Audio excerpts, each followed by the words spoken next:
ಸಿಹಿಮೊಗ್ಗೆ ಸುದ್ದಿಗೆ ಸ್ವಾಗತ. ಇಂದಿನ ಪ್ರಮುಖ ಸುದ್ದಿ. ಶಿವಮೊಗ್ಗ ದಸರಾದಲ್ಲಿ ದಸರಾ ಮೆರವಣಿಗೆಗೆ ಮೆರುಗು ನೀಡಿದ ಆನೆ. ಬಾಲನನ ಸ್ಥಿತಿ ಇಂದು ಚಿಂತಾಜನಕವಾಗಿದೆ.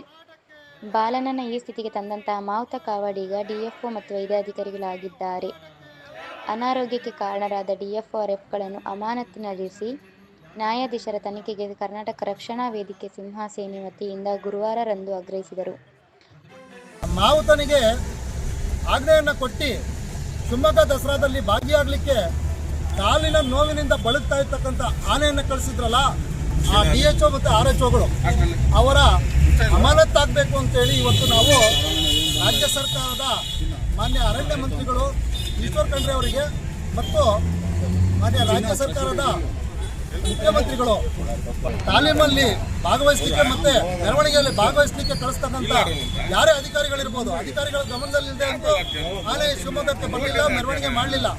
ಆ ಕಿವಿಯ ಹಿಂಭಾಗದಲ್ಲಿ ಅದಕ್ಕೆ ಚುಚ್ಚುಮದ್ದನ್ನು ಕೊಟ್ಟು ಇವರು ತಾಲೀಮಲ್ಲಿ ಮತ್ತೆ ಆನೆಯನ್ನ ನಗರದಾದ್ಯಂತ ಏನು ಪ್ರೊಸೀಜರ್ ನಡೀತೋ ಅದರಲ್ಲಿ ಇವರು ಮೆರವಣಿಗೆಗೆ ಅದನ್ನ ಬಳಸ್ತಾರೆ. ಆನೆಯ ಕಿವಿಯ ಹಿಂಬದಿಯಲ್ಲಿ ತಿವಿದಾಗ ಮಾತ್ರ ಆನೆ ಮುಂದೋಗುತ್ತೆ ಅನ್ನೋದು ನಮ್ಗೆಲ್ಲರಿಗೂ ಗೊತ್ತಿರುವಂತ ವಿಚಾರ. ಆ ಚುಚ್ಚುಮದ್ದು ಕೊಟ್ಟಿರುವಂತ ಭಾಗದಲ್ಲಿ ಅದನ್ನೇನಾದ್ರೂ ಮಾಡಿದಾರೋ ಅಂತಕ್ಕಂತ ಒಂದು ಅನುಮಾನ ಇದೆ. ಒಂದು.